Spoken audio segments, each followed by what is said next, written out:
네, 오늘 우리가 함께 나눌 말씀의 제목은 행하는 믿음입니다. 여러분 가운데 또 많이 뵀던 분들도 계시고 또 그렇지 않은 분들도 계신데, 잠깐 말씀드리면 저는 작년 12월에 이제 목사 안수를 받고 이제 불과 한 6개월 된 신출내기 목사입니다. 여러 가지 부족한 게 많을 텐데 하여튼 귀한 또 말씀을 전하는 자리를 또 이렇게 주님께서 허락하시고 또 이렇게 서부 장로교에서 허락해 주셔서 함께 말씀을 나누게 됐습니다. 은혜의 시간 됐으면 좋겠습니다. 아멘. 네, 우리가 이제 오늘 함께 나눌 말씀의 제목은 말씀드린 대로 행하는 믿음입니다. 오늘 본문에 기록되어 있는 야고보서는 예수님의 친동생 야고보, 그 영어로 제임스라고 하죠. 야고보에 의해서 기록된 공동서신 형태의 성경입니다. 이 야고보서는 한때 지푸라기 성경이라고 불릴 만큼 약간 좀 홀대를 받았던 그런 성경이에요. 근데 이 성경 가운데는 정말로 저희가 신앙생활하는데 귀하게 사용될 여러 가지 가르침이 있습니다. 오늘 우리가 함께 나눌 행하는 믿음 역시 야고보서가 우리에게 줄 수 있는, 우리에게 하나님께서 허락하시는 아주 귀한 가르침입니다. 우리가 그 말씀을 통해서 함께 은혜를 받도록 하겠습니다. 제가 며칠 전에 이제 은행에 볼 일이 있어서 집 근처에 있는 은행에 갔다가 아주 깜짝 놀랄 만한 그런 캐치플레이즈를 발견하게 됐어요. 그 텔러 뒤쪽으로 이렇게 벽에 그려져 있던 문구였었는데, 그 세 줄로 이제 써져 있던 문구가 뭐라고 있었냐면은 제일 위에 listening 그렇게 써 있었어요. 그리고 그 바로 밑에 understanding 그렇게 써 있고, 마지막으로 making sense라고 이렇게 써 있는 거예요. 구태역을 이제 번역을 해드린, 해석을 하자면은 우리는 고객의 의견을 듣겠습니다. 그리고 두 번째로는 고객이 무엇을 원하시는지 우리가 이해하도록 하겠습니다.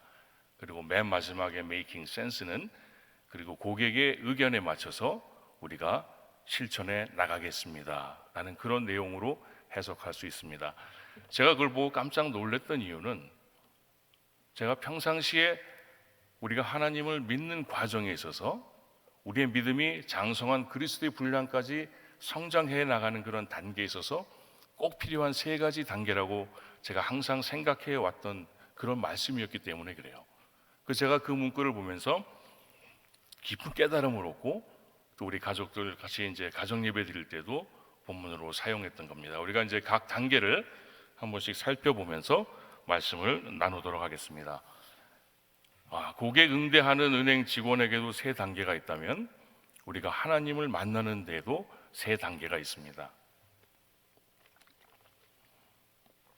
가장 첫 번째 단계는 뭐냐면은 이제 하나님의 말씀을 듣는 단계예요. 하나님의 말씀을 듣는다는 것은 무엇을 의미하냐면 우리가 비로소 하나님과 영적인 교제가 시작된다는 거예요. 이 믿음의 가장 초기적인 단계는 하나님의 말씀을 듣는 단계입니다. 우리 로마서 10장 17절에 기록된 대로 우리가 믿음은 들음에서 나며 들음은 그리스도의 말씀으로 말미암았느니라 라고 기록되어 있어요. 이게 우리가 하나님의 말씀을 듣지 않고는 우리가 하나님과의 교제가 시작될 수 없습니다. 근데 문제는 듣는데 우리가 무엇을 듣느냐 하는 거예요. 요즘같이 우리가 정보가 쏟아져 나오는 시대에 우리는 여러 가지 말들을 들을 수가 있습니다. 특히나 이제 SNS나 미디어나 우리가 접하고 있는 우리 지금 현대 사회에서 접하고 있는 모든 것들을 통해서 우리는 수도 없이 많은 정보를 들을 수가 있고 또 수도 없이 많은 말들을 들을 수가 있어요. 우리는 그 가운데서 무엇을 선택해야 되는지를 결정해야 합니다. 우리가 들어야 하는 말씀은 무슨 말씀이냐면은 그리스도의 말씀이 되어야 돼요.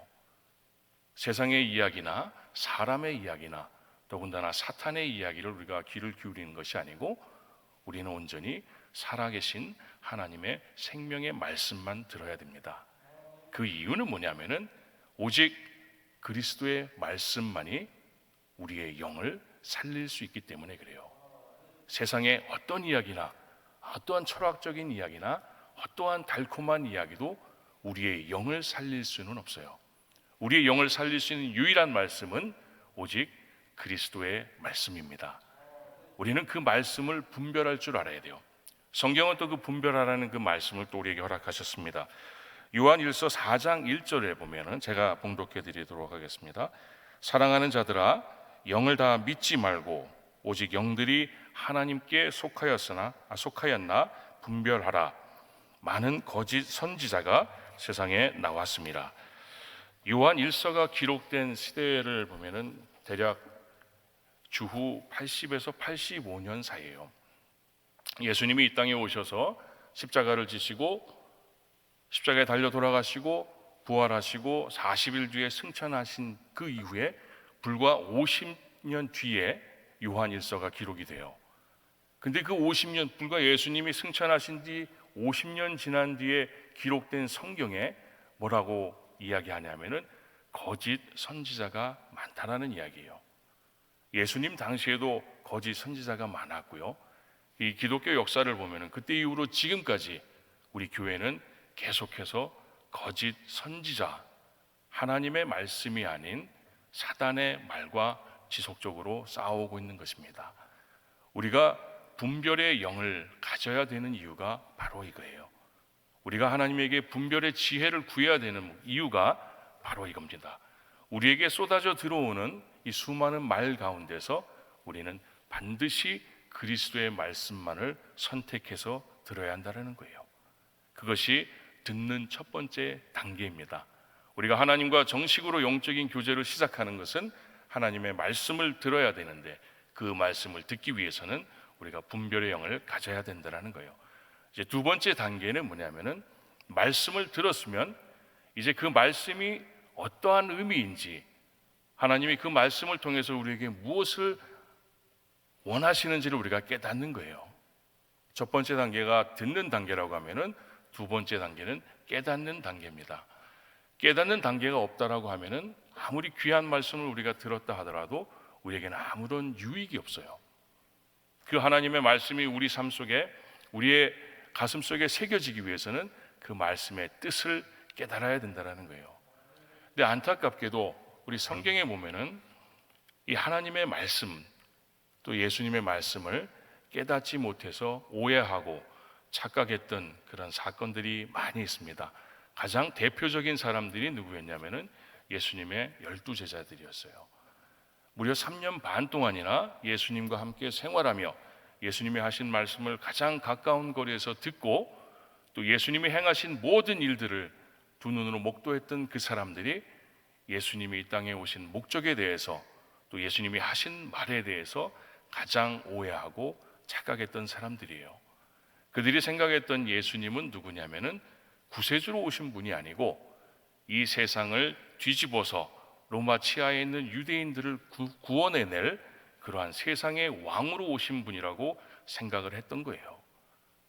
그래서 심지어 마태복음 20장에는 어떤 사건이 있냐면은 예수님의 제자 가운데 자신의 두 아들을 둔 그 어머니가 예수님을 찾아가서 청탁 아닌 청탁을 하는 장면이 나와요. 예수님께 뭐라고 그러냐면은 예수님, 당신의 나라가 임할 때, 당신의 나라라는 것은 무엇이냐면은 하늘에 있는 예수님이 말씀하신 하늘의 그 나라가 임하는 것이 아니고 자신들이 생각했던 예수님이 체제를 전복해서 이 땅에 유대인들을 위한 나라가 세워졌을 때, 그리고 그 나라의 왕이 예수님이 됐을 때 내 두 아들을 기억하셔서 하나는 오른편에 하나는 왼편에 앉게 해달라는 아주 우스운 청탁을 하게 됩니다. 가장 가까운 거리에 있었던 제자들이 예수님을 가장 오해하고 또 예수님의 뜻을 가장 심하게 착각했던 사람들이에요. 근데 안타깝게도 이런 오해와 착각은 오늘날 우리들의 모습에서도 여전히 나타나고 있습니다. 우리들의 삶 속에 나타나 있는 오해와 착각의 가장 대표적인 게 뭐냐면은 우리의 신앙의 목적이 무엇인가라는 부분에서 이루어지고 있습니다. 우리 하나님을 믿는 사람들이 교회를 다니고 하나님을 믿고 예수를 그리스도로 인정하는 우리들 가운데도 많은 분들이 하나님을 믿는 목적이 예수를 구주로 영접하는 목적이 이 땅에서의 풍요로운 삶, 이 땅에서 내가 원하는 출세, 또 이 땅에서 내가 원하는 성공, 내 자녀들의 행복한 삶, 그게 목적이 되는 경우가 많이 있습니다. 우리가 분명히 기억해야 될 것은 하나님이 우리에게 주시기 원하시는 것은 결코 이 땅에서의 풍요로운 삶은 아닙니다. 베드로전서 1장 9절의 말씀을 우리는 반드시 기억해야 돼요. 믿음의 결국 곧 영혼의 구원을 받음이라. 그것이 하나님이 성경을 통해서 우리에게 직접적으로 말씀하시는, 너희들이 왜 하나님을 믿고 너희들이 왜 예수를 구주로 영접하는지 그 이유에 대해서 정확하게 하신 말씀이에요. 믿음의 결국이란 무엇이냐면은 믿음의 목적이에요. 너희들이 나를 믿는 목적의 가장 확실한 이유는, 유일한 이유는 영혼의 구원이다라는 거예요. 하나님이 우리에게 주시기 위한 가장 귀한 선물이 뭐냐면은 영혼 구원이에요. 이 땅에서 우리가 풍요로운 삶을 살 수도 있고 또 이 땅에서 우리가 원하는 모습으로 살 수도 있지만은 정말 하나님이 우리에게 주시기 원하는 것은 그 모든 것이 아니고 영혼 구원이라는 것이에요. 예전에 그 체리 힐이라는 그 여성 그 기독교 작가가 쓴 책 가운데 기다려라는 책이 있어요. 제가 그 책을 읽으면서 참 많은 감동을 받았었는데 그 중에 한 대목에 그런 부분이 나와요.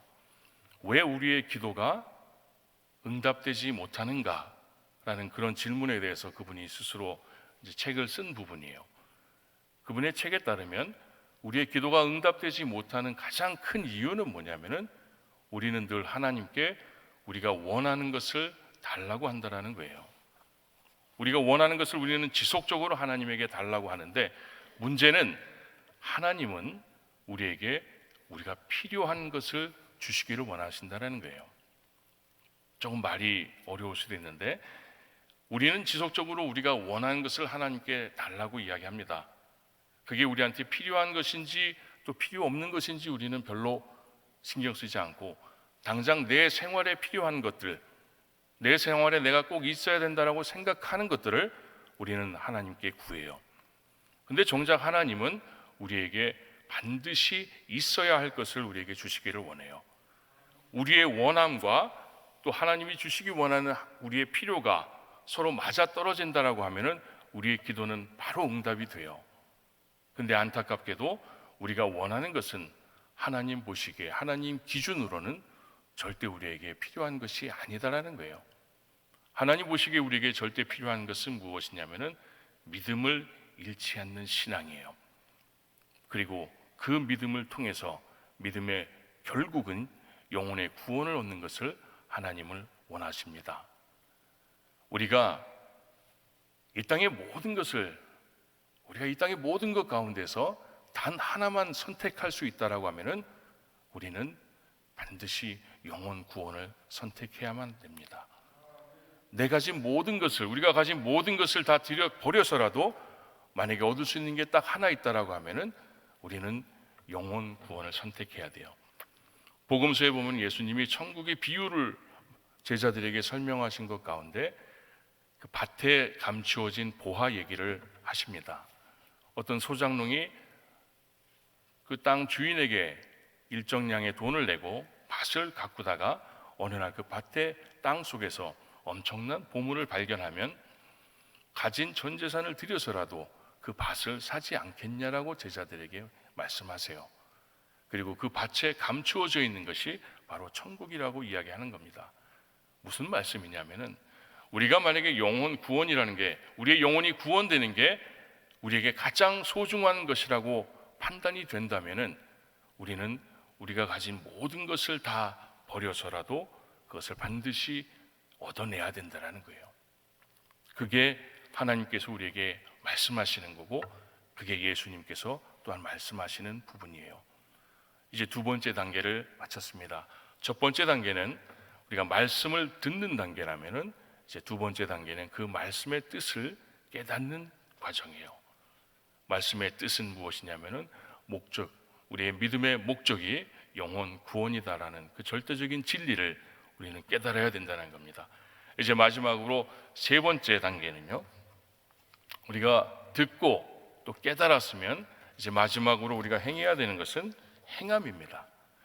만약에 우리가 들었지만 깨닫지 못하면 듣는 것이 아무런 의미가 없듯이, 듣고 깨달았지만 우리가 행하지 못한다라고 하면은 그 듣고 행하는 것 자체도 아무런 의미가 없는 행위가 되기 때문에 그렇습니다. 오늘 우리가 함께 읽은 본문 17절에 행함이 없는 믿음이 죽은 믿음이라고 야고보가 말한 이유가 바로 그거예요. 우리가 듣고 아무리 잘 듣고 아무리 열심히 듣고 또 아무리 잘 깨달았다 하더라도 그 깨달음이 우리 삶에 녹아지지 못하고 우리가 그것을 실천하지 못한다라고 하면은 듣고 깨닫는 자체는 아무런 의미가 없다라는 거예요. 우리가 말씀 하나 보도록 하겠습니다. 마태복음 7장 21절입니다. 제가 봉독해 드리도록 하겠습니다. 나더러 주여 주여 하는 자마다 다 천국에 들어갈 것이 아니요 다만 하늘에 계신 내 아버지의 뜻대로 행하는 자라야 들어가리라. 이 말씀은 무슨 의미일까요? 나더러 주여 주여 한다라는 이야기는 우리가 주님께 부르짖는, 주님께 기도하는 모습을 말씀하시는 겁니다. 우리가 아무리 열심히 주님께 기도하고 주님께 부르짖는다 하더라도 그 행위 자체로는 우리가 주님께서 우리에게 은혜로 베푸시는 구원을 경험할 수가 없다라는 거예요. 오직 하늘에 계신 내 아버지의 뜻대로 행하는 자라야 그 구원을 경험할 수 있다라는 거예요. 이것이 우리가 행해야 하는 가장 큰 이유고 가장 큰 목적입니다. 근데 우리가 행하는데 무엇을 행해야 하는지 또한 생각해 봐야 돼요. 성경의 야고보서에 특히 행함에 대해서 강조하고 있는데 우리가 무엇을 행해야 될까요? 우리가 행해야 되는 부분에 대해서도 하나님은 성경을 통해서 우리에게 말씀하시고 계십니다. 마태복음 22장, 또 마가복음 12장, 누가복음 10장에 각각 기록되어 있는 하나님 사랑과 이웃 사랑이에요. 하나님께서 우리에게 행하라고 하시는 가장 큰 두 가지를 꼽으라면 하나님 사랑과 이웃 사랑입니다. 그리고 하나님은 친절하시게 그 방법에 대해서도 성경을 통해서 우리에게 말씀하세요. 뭐라고 그러시죠? 하나님 사랑을 어떻게 하라고 하시나요? 마음을 다하여, 목숨을 다하여, 뜻을 다하여 주 너의 여호와 하나님을 사랑하라라고 말씀하십니다. 그리고 내 이웃을 내 몸같이 사랑하라라고 하나님은 말씀하십니다. 그게 우리에게 주어진, 우리가 반드시 행해야 되는 우리의 믿음에 우리가 행할 요건들이에요. 근데 이걸 하려면 사실은 좀 쉽지 않습니다. 하나님 사랑과 이웃 사랑을 주님께서 원하시는 그것을 우리가 행하기 위해서는 사실 많은 용기가 필요하고 또 많은 우리 나름대로의 포기가 필요해요. 포기하지 못하기 때문에 우리가 용기가 없어서 많은 경우 행하지 못하는 것을 보게 됩니다.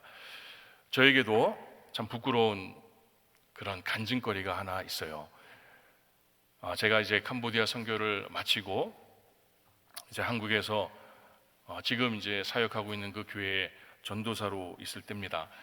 아이들 넷을 이제 데리고 잘 아시다시피 전도사 월급이 그렇게 많지는 않을 때 교회 사택에서 이제 생활을 하는, 낮에는 이제 신학교 대가 다니느라고 공부하느라고 또 그러고 교회 또 차량 운전이니 뭐니 다 하느라 시간이 많이 이제 부족한데, 그래도 생활비가 부족해가지고 이제 저녁에 대리운전까지 이제 제가 하게 됐어요. 그러니까 삶이 참 바쁘고 힘들더라고요. 그러면서도 이제 생활은 넉넉지가 않고 이제 그러던 때였어요.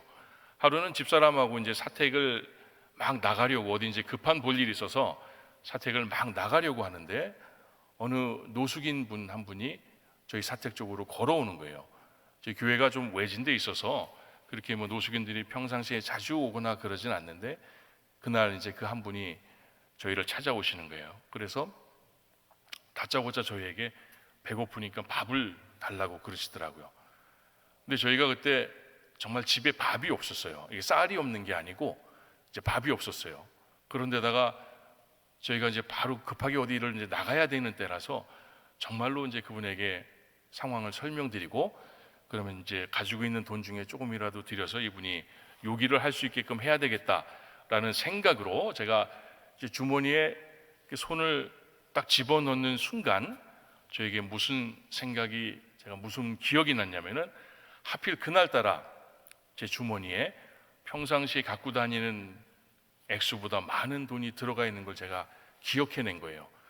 제 주머니에 두 장의 지폐가 있었는데 하나는 5,000원권하고 또 하나는 이제 5만 원권이 들어가 있는 게 기억이 난 거예요. 그 제가 그 중에 한 장을 뽑아서 이분을 드려야 되는데 그 짧은 순간에 제가 기도를 하게 됩니다.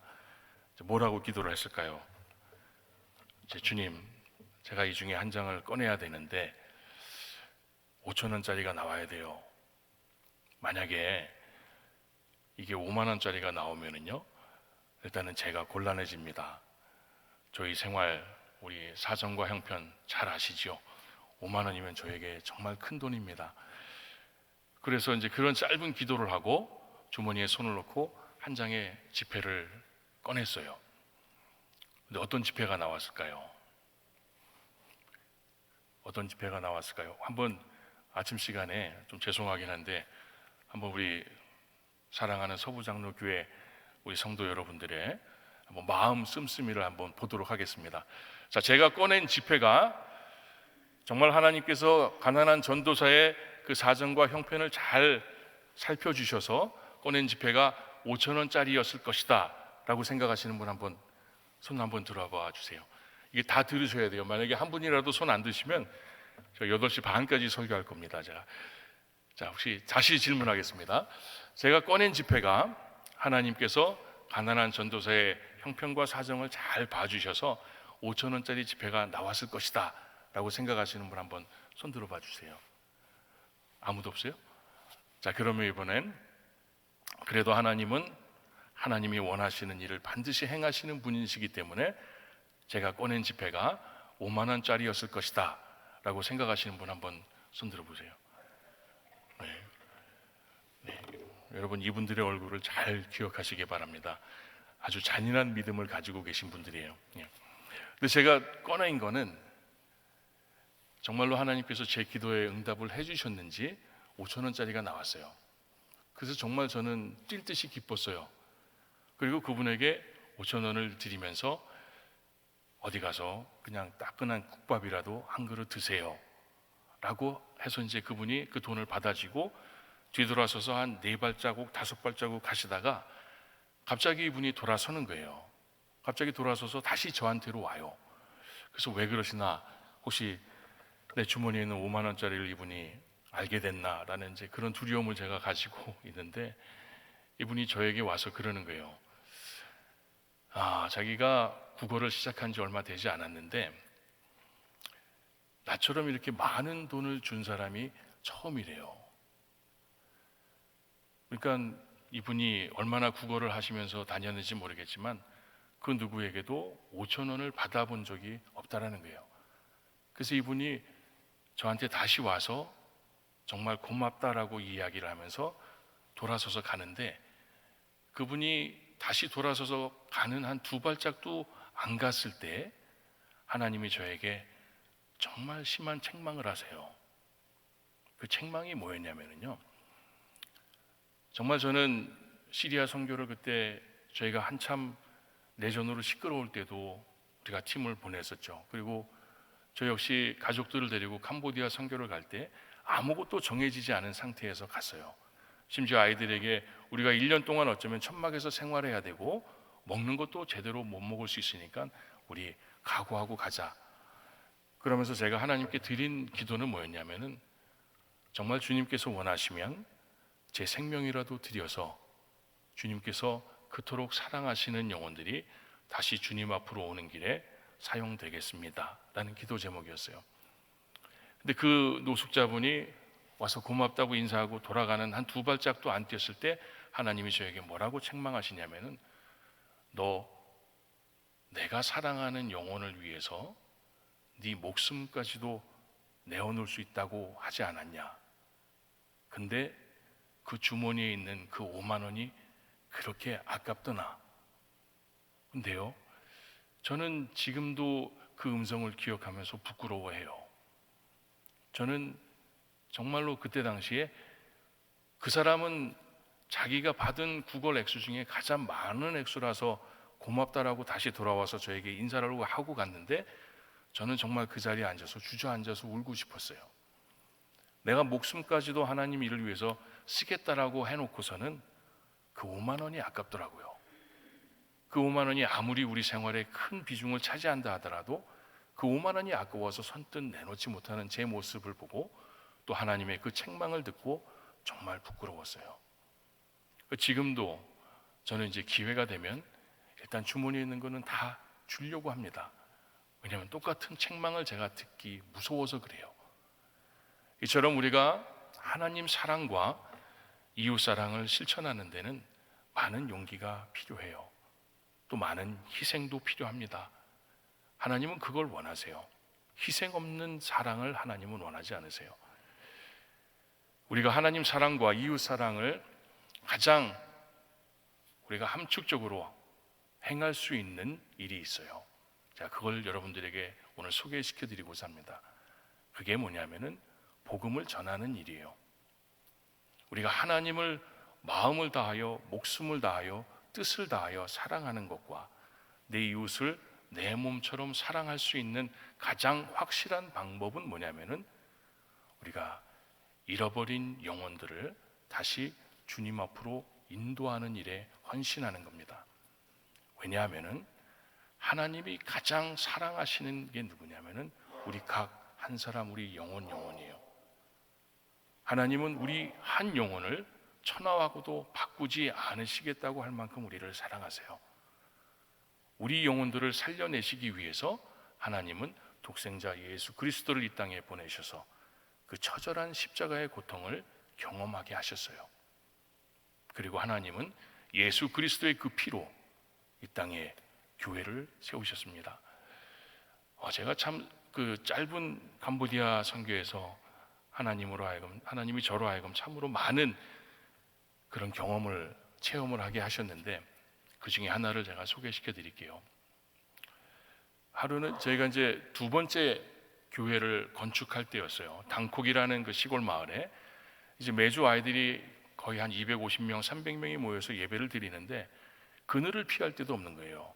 그래서 우리가 기도하는 가운데 또 여러분들이 후원해 주셔서 거기에 이제 교회를 짓기로 했는데, 어떻게 짓게 되냐면은 바닥을 깔고 시멘트로 바닥을 깔고 기둥만 세우고 위에 지붕을 이제 함석으로 씌워서 적어도 비를 피할 수 있고 정말 뜨거운 그 햇볕을 피할 수 있는 예배처소를 우리가 만들게 됐습니다. 너무나 뛸 듯이 기뻐서 우리가 그게 두 번째 교회였어요. 근데 그 지역이 전기가 들어오지 않는 지역이라서, 목사님 제가 몇 시까지 혹시 설교를 해야 되나요? 예. 그래서 이제 5시, 6시 되면 전기가 나가요. 그래서 어두워서 더 이상 작업을 못하기 때문에 이제 서둘러서 철수를 해야 되는데, 그 지붕에 사용하는 함석이 너무 얇게 만들다 보니까 이게 칼처럼 날카로워요. 그래서 제가 그 이제 함석을 둘둘 말아서 그거를 이제 자재를 보관하는 쪽으로 이렇게 옮기는데, 제 뒤에 저희 아들이 서 있었어요. 그래서 제가 아무 생각 없이 함석을 이렇게 던지는데 뒤에서 악 하는 비명 소리가 나더라고요. 그래서 돌아보니까 이 녀석이 옆에 있다가 손 날을 이렇게 베인 거예요, 그 함석에. 근데 이게 얼마나 깊이 베었냐면은 악하는 소리를 듣고 제가 바로 돌아서는데 그 장갑에서부터 벌써 피가 뚝뚝뚝뚝 떨어지고 있더라고요.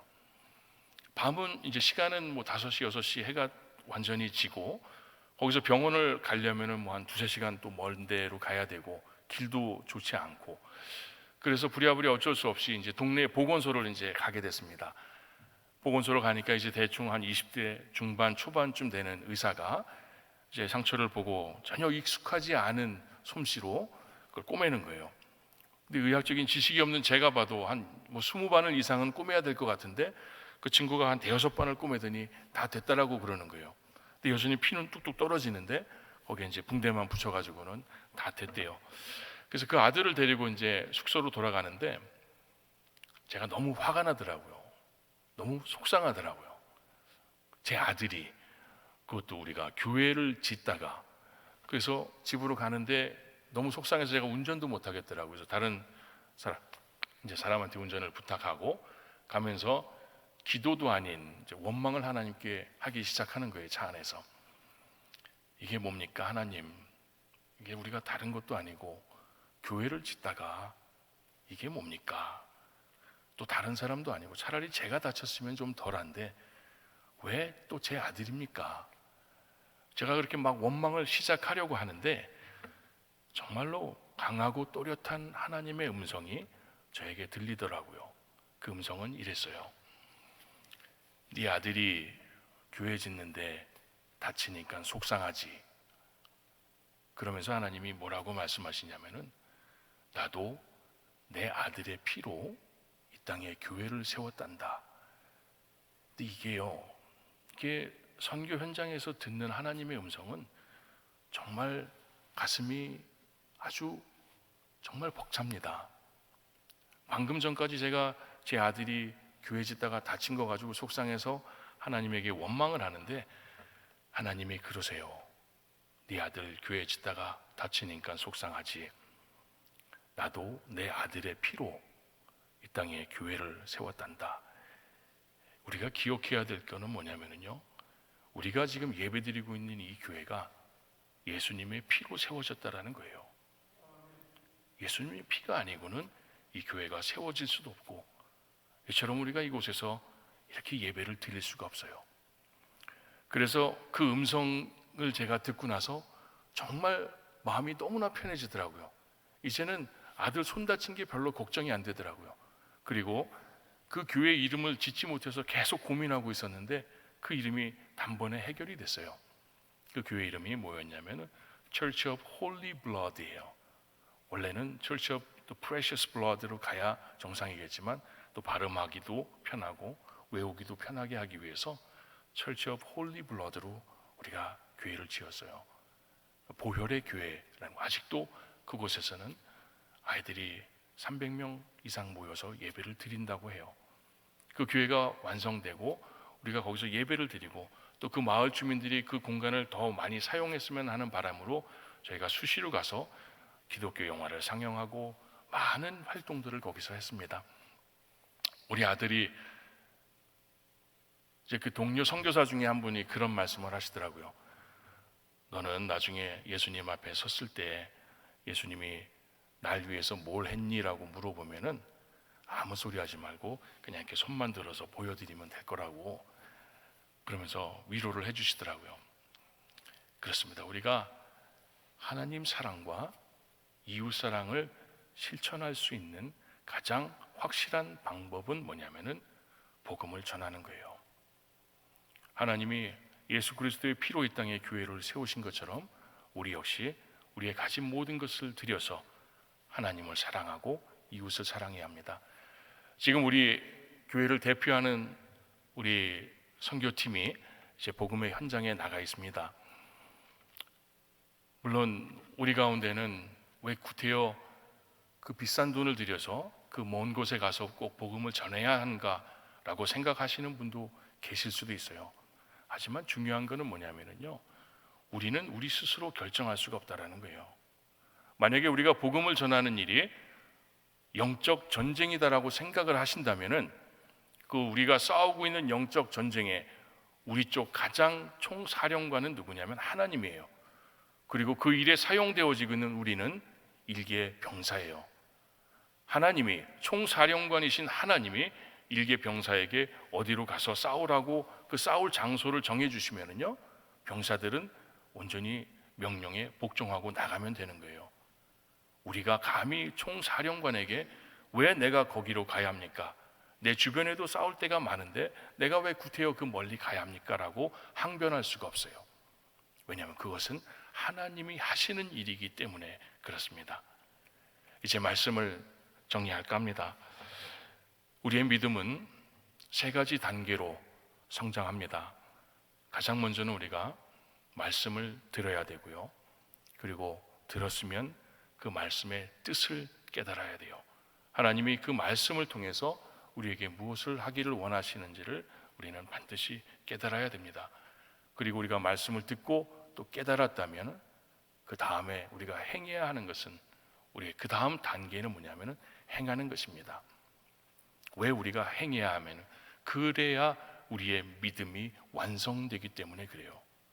오직 행함으로 우리는 우리의 믿음을 하나님께 보여드릴 수가 있습니다. 듣고 깨닫는 것만 가지고는 절대 될 수가 없습니다. 우리가 아무리 성경 66권을 다 외우고 그 성경 66권에 담겨있는 모든 뜻을 우리가 다 깨달았다 하더라도, 우리가 여전히 하나님을 믿지 않았을 때 우리의 모습으로 그대로 살아가고 있고, 우리가 전혀 변함이 없고 우리의 삶이 여전히 죄인의 삶으로 살고 있다라고 하면은, 우리가 말씀을 듣고 깨닫는 것은 아무런 의미가 없기 때문에 그렇습니다. 우리의 행함은, 우리는 하나님 사랑과 이웃 사랑의 실천입니다.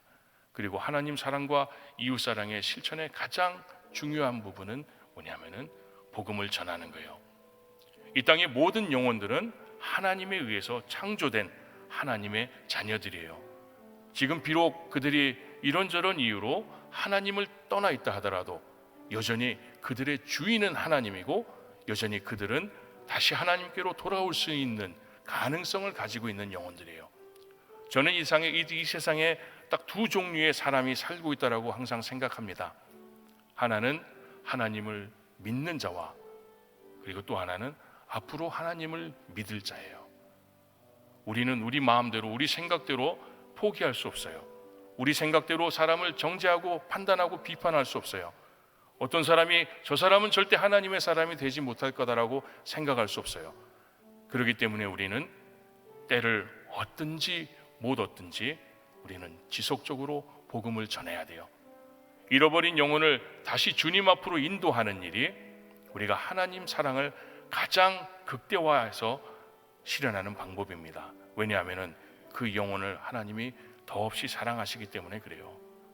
역시 마찬가지 이유로 우리가 복음을 전하는 이유가 이웃 사랑을 가장 극대화시켜서 실현할 수 있는 방법입니다. 왜냐하면 우리가 그들에게 줄 수 있는 가장 귀하고 값진 선물이기 때문에 그렇습니다.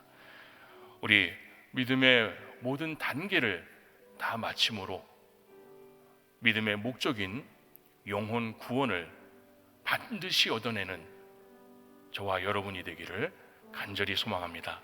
기도하겠습니다.